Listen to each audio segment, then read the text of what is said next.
नमस्कार, जय हिंद, जय भारत, वंदे मातरम। देखिए, आप लोगों को पिछले क्लास में बतलाया गया था टाइप्स ऑफ एग्रीमेंट। आज इसी क्रम को जारी रखते हुए बताने जा रहे हैं मोस्ट इंपोर्टेंट क्वेश्चन है ऑल कॉन्ट्रैक्ट इज एग्रीमेंट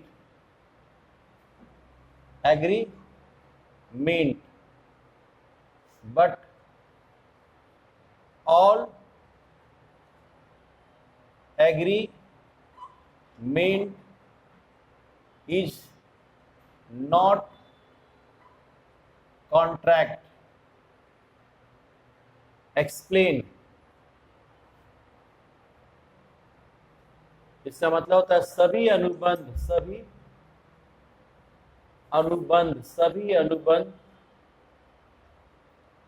ठहराव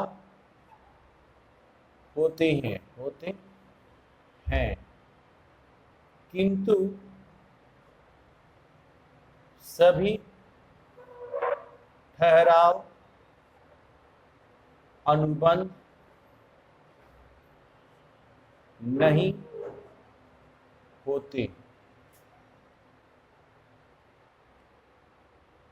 इसकी व्याख्या करें।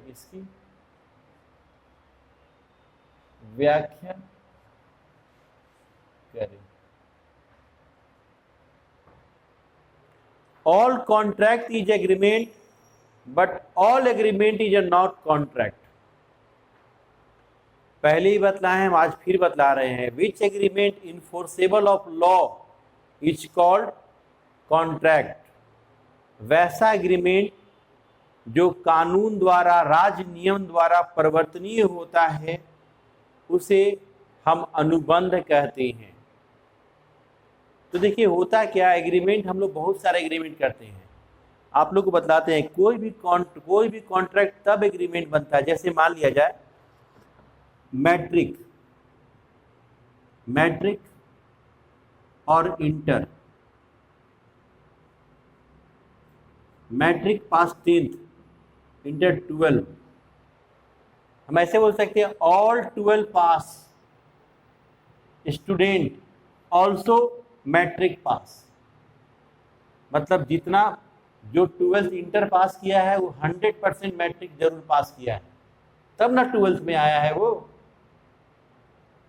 लेकिन all matric passed student not passed 12। मतलब कि सभी जितने भी आदमी मैट्रिक पास किए हैं, ये कोई जरूरी नहीं कि वो इंटर पास किए हो। मतलब इंटर के लिए मैट्रिक का होना जरूरी है, लेकिन मैट्रिक पास किया हुआ आदमी को जरूरी नहीं कि वो इंटर पास करे। समझ में आ रहा है ना?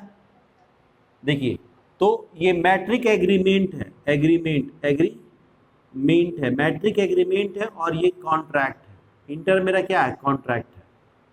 All contract is agreement but all agreement is not contract. इसका मतलब होता है सब अनुबंध ठहराव है, सब अनुबंध ठहराव, क्योंकि ठहराव के बाद ही अनुबंध बनता है। पहले एग्रीमेंट ही बनाया जाता है, पहले एग्रीमेंट ही होता है, उसके बाद कॉन्ट्रैक्ट होता है। तो जाहिर सी बात है, कॉन्ट्रैक्ट के लिए एग्रीमेंट तो किया ही होगा ना, तब ना कॉन्ट्रैक्ट हुआ। तो all contract is a agreement. जितने भी कॉन्ट्रैक्ट हैं वो एग्रीमेंट हैं, तब कॉन्ट्रैक्ट हुए हैं। लेकिन जितने भी एग्रीमेंट हैं सब कॉन्ट्रैक्ट नहीं है। जैसे हम आप लोगों को बतलाए थे, एक ठो मिस्टर बेलफोर वर्सेस मिसेस बेलफोर का केस बतलाए थे। ये फैमिली एग्रीमेंट था। बहुत सारे ऐसे एग्रीमेंट होते हैं जो इनफोर्सेबल ऑफ लॉ नहीं होते हैं, वो कभी भी कॉन्ट्रैक्ट नहीं बन सकते हैं। और कुछ ऐसे एग्रीमेंट होते हैं जो कॉन्ट्रैक्ट बन सकते हैं, जो इनफोर्सेबल ऑफ लॉ है। तो वैसा ठहराव जिसको कानून मान्यता प्रदान करता है वही अनुबंध हो सकता है। Which agreement enforceable of law is contract. मतलब ये कानून द्वारा जो सही एग्रीमेंट होगा वही अनुबंध हो सकता है। मान लीजिए कि दिन भर में हम लोग 100 एग्रीमेंट करते हैं, लेकिन उसमें से 4-5 ही एग्रीमेंट ऐसा होता है जो इनफोर्सेबल ऑफ लॉ होता है, कानून द्वारा उसको मान्यता प्रदान हो जाती है। जैसे हम बताए थे मिस्टर बेलफोर वर्सेस मिसेज बेलफोर का केस बतलाए थे। इस केस में दोनों पति पत्नी इंग्लैंड में रहते हैं और मिस्टर बेलफोर का ट्रांसफ़र हो जाता है श्रीलंका में। वो अपनी पत्नी को बोलते हैं कि तुम भी मेरे साथ श्रीलंका चलो क्योंकि मेरा ट्रांसफ़र हो गया है। तो उनकी पत्नी बोलती नहीं, मैं आपके साथ श्रीलंका नहीं जाऊंगी। वो उनकी पत्नी बोलती हैं मैं तो इंग्लैंड में ही रहूंगी, मुझे यहाँ पे मेरे यहाँ पे खर्चा पानी हमको दे दीजिएगा। तो श्री मिस्टर बेलफोर बोले ठीक है, तुमको तुम्हारा जो खर्च होगा तो हम भेज दिया करेंगे, तुम इंग्लैंड में ही रहो, हम जा रहे हैं श्रीलंका। तो मिस्टर बेलफोर चले जाते हैं श्रीलंका। कुछ दिनों के बाद उन्हें मालूम चलता है कि उनकी पत्नी उनके प्रति वफादार नहीं है। तो मिस्टर बेलफोर वहां से खर्चा पानी भेजना बंद कर देते हैं, पैसा देना बंद कर देते हैं। तो मिसेज बेलफोर इंग्लैंड में केस कर देती है कि हमारे पति बोले थे कि तुमको हर महीना पैसा भेजेंगे या पैसा नहीं भेज रहे हैं।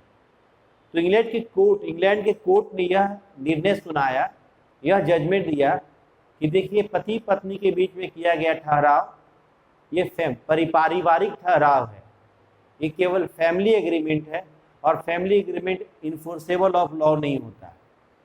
इसलिए मिस बेलफोर आप कुछ भी पाने के अधिकारी नहीं हैं।